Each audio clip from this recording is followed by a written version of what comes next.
औज़ुबिल्लाहिमिनश्शैतानिर्रजीम बिस्मिल्लाहिर्रहमानिर्रहीम। अस्सलाम वालेकुम, welcome to journey of learn knowledge. आज का हमारा लेक्चर नंबर जो है वो 17 है और लेक्चर नंबर 17 को हम स्टार्ट करते हैं। उससे पहले रिक्वेस्ट है, जर्नी ऑफ लर्न नॉलेज को सब्सक्राइब लाजमी कर लीजिए, ठीक है, लाइक भी लाजमी कर लीजिए। चलिए स्टार्ट करते हैं। सबसे पहले हमारे पास है रेफरेंस वेरिएबल। रेफरेंस वेरिएबल हमारे पास क्या होता है कि देखें, मिसाल के तौर पर आप अगर आम मिसाल समझना चाहें, जैसे कि हाँ, हमारे मतलब हमारे घर में जैसे आम तौर पर हमारा जो एक ओरिजिनल नेम होता है और साथ में एक निक नेम होता है, ठीक है, जो लाड के साथ प्यार के साथ मम्मी पापा या घर वाले मतलब बुलाते होते हैं, ठीक है। तो इस तरह से होता है ये रेफरेंस वेरिएबल भी। यानी जब हम कंप्यूटर में जब स्टोर किए एक चीज़, मिसाल के तौर पर हमने जी, तो हमारे पास जो कंप्यूटर में जब मिसाल के तौर पर आपने स्टोर किया है जैसे कि जीमिनी, ठीक है, आपने जीमिनी स्टोर किया कि ये एक आपने स्टोर कर दी, जैसे ऐप का नाम है जीमिनी। अब आप उसका दूसरा नाम रख देते हैं कि माई एआई। तो इस तरह से ये होगा कि हमारे पास जब आप अगर जीमिनी कॉल करेंगे तब भी वही ओपन होगा, अगर आप मतलब माई एआई कॉल करते हैं तो तब भी वही आपके पास कॉल होगा, वही आपके पास शो होगा, ठीक है। मतलब एक चीज़ के दो नाम हो जाते हैं, ये इस तरह से होता है, ठीक है। A reference variable is an analyzed alternative name for an existing variable. It allows a function to access and modify the original variable without making a copy. In C++, a reference variable is declared using the and symbol after। अच्छा, ये अब यहाँ पर क्या कह रहे हैं, पीछे वो कह रहे थे कि उसकी कॉपी बनाए बिना उसी को कॉल करता है, मतलब उसकी कॉपी नहीं होती, उसका निकनेम होता है, ठीक है। अब यहाँ पे ये कह रहे हैं कि जब हमने सिर्फ उसकी ओरिजिनल को ही हमने कॉल करवाना होता है, मतलब देखे ना, अब एक चीज़ के आपने दो रख दिया ना, जैसे जीमिनी और साथ में आपने कर दिया माई एआई, ठीक है। अब उसमें से आप चाहते हैं जब मैं कॉल करूँ तो मैं ओरिजिनल वाला ही जो है वही मेरे पास आए, जीमिनी वाला ही ओरिजिनल नेम के साथ ही वो ओपन हो। तो तब आप क्या करते हैं, उसके साथ ऐड लगा देते हैं। जैसे यहाँ पे इंट के साथ बाद ऐड लगा, ऐड लगा नहीं देते, ऐड का सिंबल लगा देते होते, ठीक है। तो ऐड का सिंबल लिख देते हैं आप।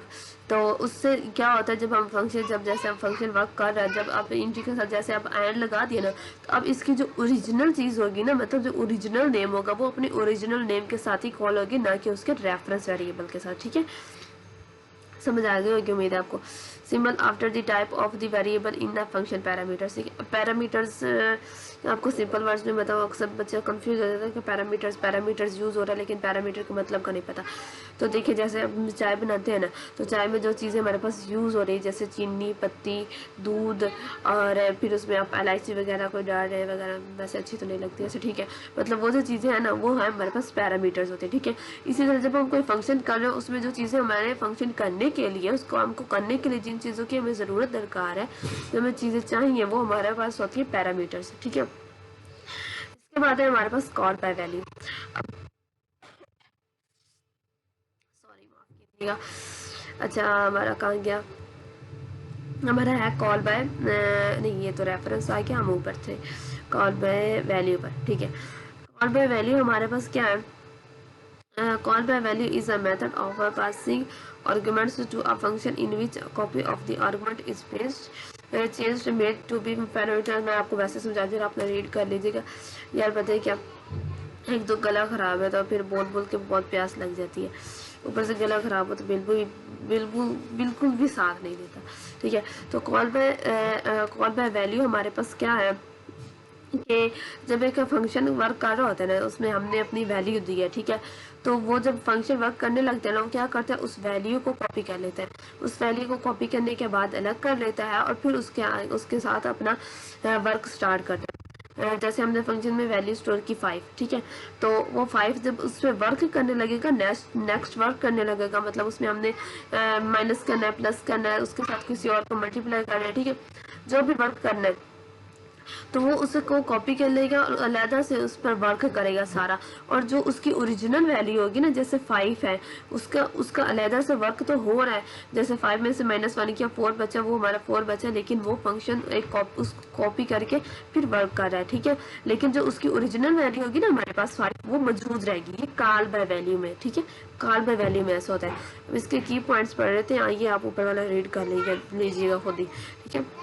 ओरिजिनल वेरिएबल रिमेन्स अनचेंज्ड, मैंने आपको पहले बताया, ठीक है। Copy is stored on the stack, मतलब स्टैक पर उसकी कॉपी बना के स्टोर कर दी जाती है स्टैक पर। हमने पीछे भी बढ़ा था स्टैक किस तरह से वर्क करता है, कि हम उसमें काम करते हैं और उसके बाद स्टैक बिल्कुल खत्म हो जाता है, उसमें जब भी काम किया होता है सब खत्म हो जाता है, ठीक है। Simple and safe but can be inefficient for large objects, मतलब ये सिंपल है और सेफ है, बहुत ही अच्छा है, लेकिन ये हमारे पास जो है ना लार्ज ऑब्जेक्ट्स जो आ जाते हैं उनके लिए ये बिल्कुल भी सही नहीं है, ठीक है। ये थोड़ा सा आगे इसका सिंटैक्स है, ये देख लीजिएगा।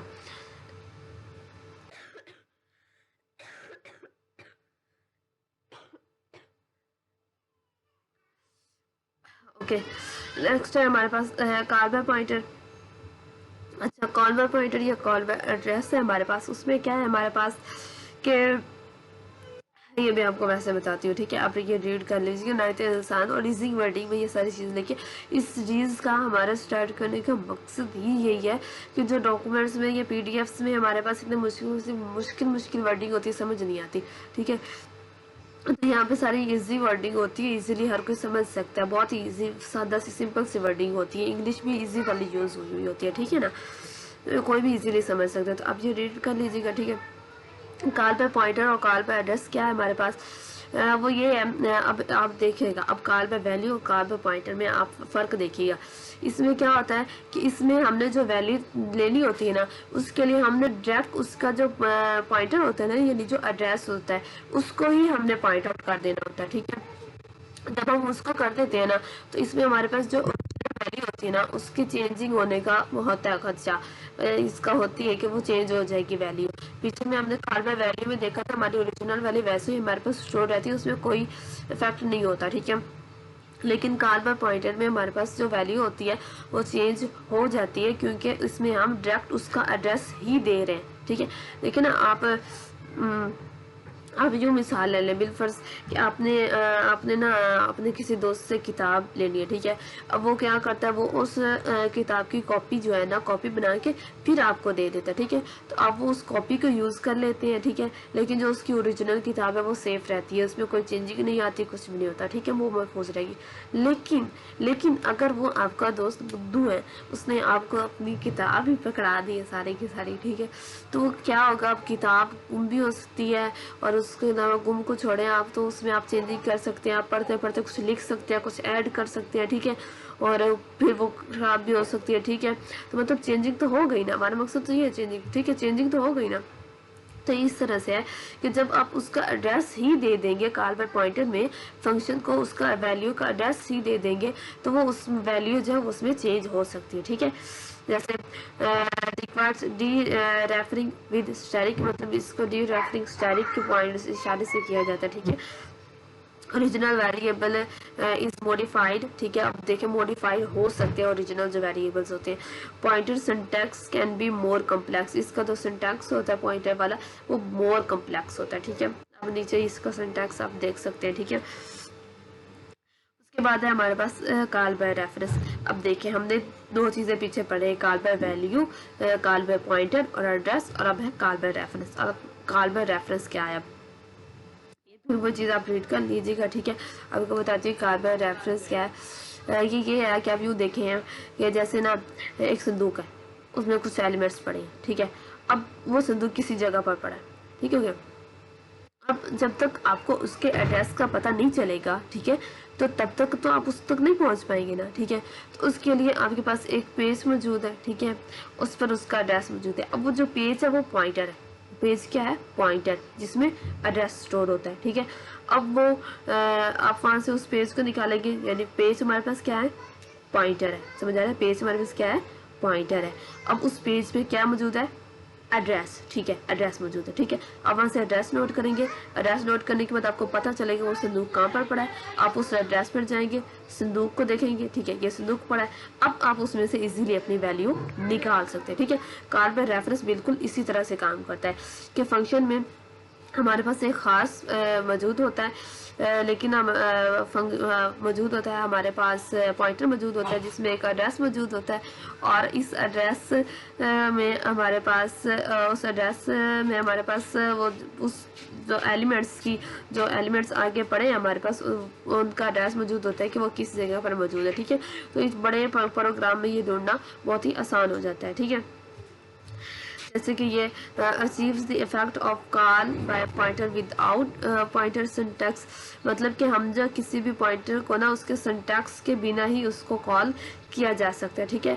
Efficient for large object since to copy is made, ठीक है, मतलब उसके copy sorry since no copies में, मतलब अगर आपके पास कॉपी नहीं भी मौजूद है ना तो फिर भी जो लार्ज ऑब्जेक्ट्स के लिए ये बहुत ही एफिशिएंट होता है। इसके बाद the reference acts as another name for the original variable, ठीक है, मतलब कि जो हमारे पास उसका रेफरेंस होता है वो उसका ओरिजिनल नेम से भी हमारे पास जो है ना वो मौजूद होता है, ठीक है। उसके बाद इसका सिंटैक्स है।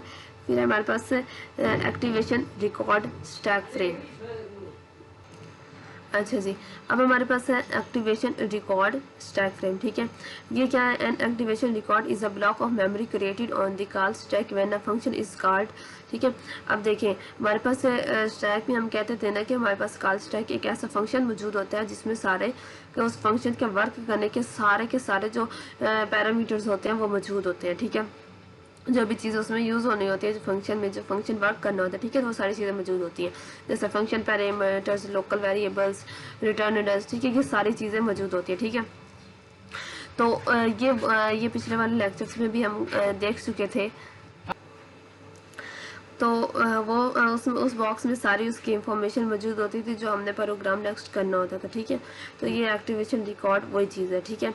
अब ये after the function finish the activation record is popped from the stack, मतलब जब सारा काम हो जाया करते थे तो स्टैक पे सारा वर्क जो होता था वो ऑटोमेटिकली मतलब वो ख़त्म कर दिया जाता था। पहले कई लेक्चर्स में हम ये बात कर चुके, ठीक है। उसके बाद ये कॉल स्टैक की बारे में वही बात बता रहे हैं। फिर हमारे पास इसके बाद ये कॉल स्टैक है। ये कॉल स्टैक वही जो हमने ऊपर देखा है, एक बार इसे रीड कर लीजिएगा। इसके बाद हमारे पास dereferences is the process of assessing the value stored at the memory address held by a pointer. The pointer is used for dereferences. देखिए ये स्टैटिक जो हमारे पास ये पॉइंटर के लिए यूज़ होता है, ठीक है। जब हमारे पास एक तो रेफरेंस मौजूद है ना हमारे पास, जब उसे डी रेफरेंसेस करना होता है तो उसके हमारे पास उसको मेमोरी का जो स्टोर्ड वैल्यू होती है उसको उसकी मेमोरी का जो एड्रेस होता है वो दिया जाता है, ठीक है ना। अब ये चीज़ आप इस देख लीजिए। उसके बाद है हमारे पास बेनिफिट ऑफ रेफरेंस वेरिएबल्स। अब इसके बेनिफिट्स क्या हैं? अवॉइड कॉपिंग लार्ज ऑब्जेक्ट्स, यानी लार्ज ऑब्जेक्ट्स जो होते हैं उनको हमें कॉपी करने की कोई ज़रूरत नहीं पड़ती, ठीक है। एफिशिएंट मेमोरी यूज़, यानी मेमोरी जो हमारे पास मेमोरी की बचत होती है, ठीक है। Can modified the original variable without using pointers, ठीक है। Cleaner syntax that pointers useful in passing large objects like array, strings और custom class objects to function, ठीक है। इसके बाद हमारे पास difference between call by value pointer and reference, ठीक है। अब देखें कॉल बाय वैल्यू में हमारे पास जो ओरिजिनल वेरिएबल मॉडिफाइड वो नो, ठीक है। ओरिजिनल वैल्यू जो हमारे पास होती है ना वो मॉडिफाइड नहीं होती बल्कि हमारे पास ओरिजिनल वैल्यू ही रहती है, ठीक है। और इसका जो सिंटैक्स है वो सिंपल होता है। मेमोरी जो होती है वो इसमें मेमोरी की बचत नहीं होती, ठीक है। ये चीज़ है। लो एफिशिएंसी फॉर लार्ज ऑब्जेक्ट्स, मतलब कि ना जो लार्ज ऑब्जेक्ट्स हैं उनके लिए हमारे पास एफिशिएंसी नहीं रहती कॉल बाय वैल्यू में। उसके बाद call by pointer. Call by pointer में हमारे पास हाँ मॉडिफाइड होता है, जो हमारे पास वैल्यू होती है वो मॉडिफाइड हो जाती है, चेंज हो सकती है, यानी कि और जो हमारे पास सिंटैक्स है उसका वो मॉडरेट होता है, ठीक है। और मेमोरी जो वो एफिशिएंट यानी कि मेमोरी की बचत भी होती है और लार्ज ऑब्जेक्ट्स के लिए भी हमारे पास ये बहुत अच्छा रहता है। कॉल बाय रेफरेंस में भी वही है सारा, मॉडिफाइड भी हो जाता है यानी तब्दील हो जाती है, वैल्यू सिंपल है, सिंटैक्स है इसका और एफिशिएंट भी है, ठीक है। ठीक है, यहीं तक था हमारा ये आज का लेक्चर।